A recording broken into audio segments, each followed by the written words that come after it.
ప్రభు నామమున మీ అందరికి వందనాలు. ఈరోజు దేవుని యొక్క వాక్యము, వాగ్దానము. నీవు ఈ కొంచెంలో నమ్మకముగా ఉంటివి.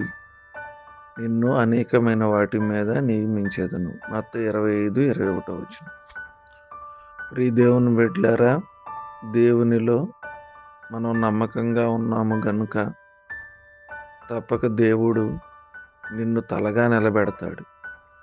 ప్రతి చిన్న విషయంలో కూడా మనం నమ్మకానికి తగ్గ ప్రతిఫలం దేవుడిస్తాడు. అందుకే ప్రతి చిన్న పనిని కూడా దేవుడు చూస్తున్నాడని మనం ప్రతిదీ కూడా నమ్మకంగా చేయాలి. అజాగ్రత్తగా మనం చేయకూడదు. నీ ప్రార్థనలు, నీ సహాయాలు, నువ్వు చేసిన ఉపకారాలు, నీ పని పాటలు దేవుడు ఖచ్చితంగా చూస్తాడు.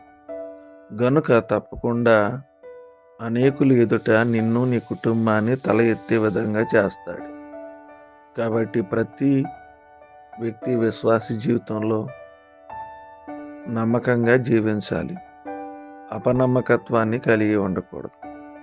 ఎప్పుడైతే మనం నమ్మకంగా ఉన్నామో దేవుడు నీ తల ఎత్తేవాడిగా జ్ఞాపకం చేసుకుంటాడు.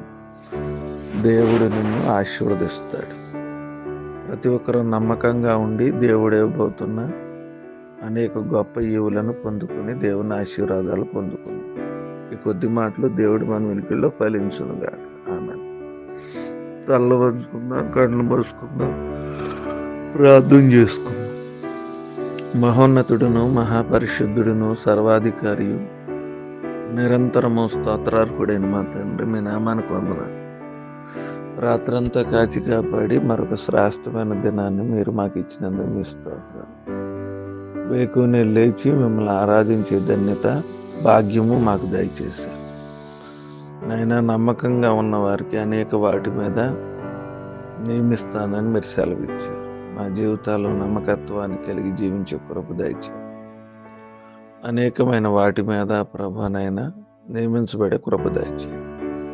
వివాహ దినాలు, పుట్టినరోజులు, అనారోగ్యాలు, ఆర్థిక సమస్యలు, శరీర బలహీనతలు నుంచి జ్ఞాపకం చేసుకోండి. భయంకరమైన వాతావరణం, చలి ప్రభావం, వీటన్నిటిలో మీ అపారమైన కృప మాకు దయచేయమని కోరుకుంటున్నాం.